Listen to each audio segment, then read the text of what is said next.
Hello বন্ধুরা, তোমরা সবাই কেমন আছো? আশা করি ভালো আছো। তো আজকে আমার চ্যানেলে তোমাদের সবাইকে স্বাগত। তো আমি রিয়া চলে এসেছি নতুন একটা রান্নার ভিডিও নিয়ে। তো আজকে আমি বানাবো বাসন্তী পোলাও আর আলুর দম। কোনো বিশেষ কারণ নয়, ইচ্ছে হলো তাই বানিয়ে ফেললাম আজকে। তো চলো তোমাদের সাথেও শেয়ার করি আমি কিভাবে বানালাম। তো প্রথমে আলুটাকে ডুমো ডুমো করে কেটে নিয়েছি, নুন হলুদ দিয়ে আমি ভালো করে ভেজে নেব। তারপরে ওর মধ্যে এই যে নুন হলুদ দিলাম, নুনও দিলাম, হালকা করে ভেজে নেব। নিয়ে আমি আলুগুলোকে তুলে নিলাম। এরপরে আমি ওর মধ্যে আরেকটু তেল দিয়েছি, দিয়ে গোটা গরম মশলা আর জিরে ফোড়ন দেব। যেহেতু সোমবার, তো সোমবার আমাদের বাড়িতে নিরামিষ হয়, শনিবারও হয়। তো আজকে আর অন্য কিছু খেতে ইচ্ছে হলো না, তো সকাল থেকে ঘুম থেকে উঠেই ভাবলাম যে আজকে আলুর দম রান্না করা যাক, আর সাথে বাসন্তী পোলাও। আর দেখো এখানে আমি একটা শুকনো লঙ্কাও ফোড়ন দিয়েছিলাম, আর দিয়েছি আদা জিরে বাটা, আর এখানে একটা পোস্ত, কাজু, তারপরে কিশমিশ আর টমেটো দিয়ে আমি একটা পেস্ট বানিয়ে নিয়েছিলাম, তো সেটাই দিয়ে দিলাম।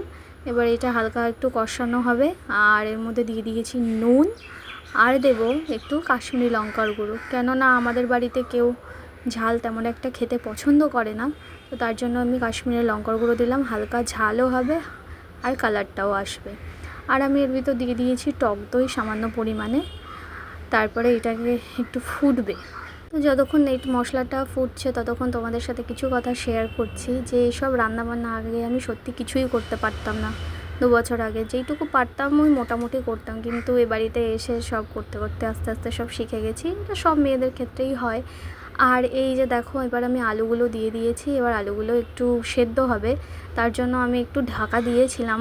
তো তারপরে ভালো লাগছে না, আর একটু জল দিয়ে ভালো করে ফুটলে, তাহলে যেহেতু আলুগুলো একটু বড় বড়, তো ভালো করে সেদ্ধ হবে, না হলে উপর দিয়ে নরম আর ভেতর দিয়ে শক্ত থেকে যায়। এরপর আমি ওর ভিতর দিয়ে দিয়েছি একটু কাসুরি মেথি, দিয়ে ওটা ভালো করে একটু ফুটবে, মাখা মাখা যতক্ষণ না হবে ততক্ষণ নামাবো না। আর আলুটাও সেদ্ধ হতে হবে। তো আজকে আলুর দমের সাথে আমি বানিয়েছিলাম বাসন্তী পোলাও, তো সেটাও তোমাদের সাথে শেয়ার করব। দেখো আলুর দমটা আমার রেডি, মোটামুটি বেশ ভালোই হয়েছে। এবার আমি কড়াইয়ের মধ্যে তেল আর ঘি একসাথে দিয়ে আমি ওর মধ্যে এলাচ, লবঙ্গ আর দারুচিনি দিয়ে দেবো, আর ওর মধ্যে দিয়ে দেবো হচ্ছে কাজু বাদাম, কিশমিশ। আর আগে থেকেই আমি চালটাকে গরম মশলা গুঁড়ো, আদা বাটা, নুন, হলুদ, ঘি সব কিছু দিয়ে মেখে রেখেছিলাম। তো এবার দেখো, আর দিয়েছিলাম এলাচের গুঁড়ো। এবার দেখো এটাকে ভালো করে হালকা করে ভেজে নিয়ে আমি যতটা চাল দিয়েছি তার ডবল আমি জল দেব, তারপরে আমার পোলাও রেডি হয়ে যাবে। আমার রান্না কেমন লাগলো জানি।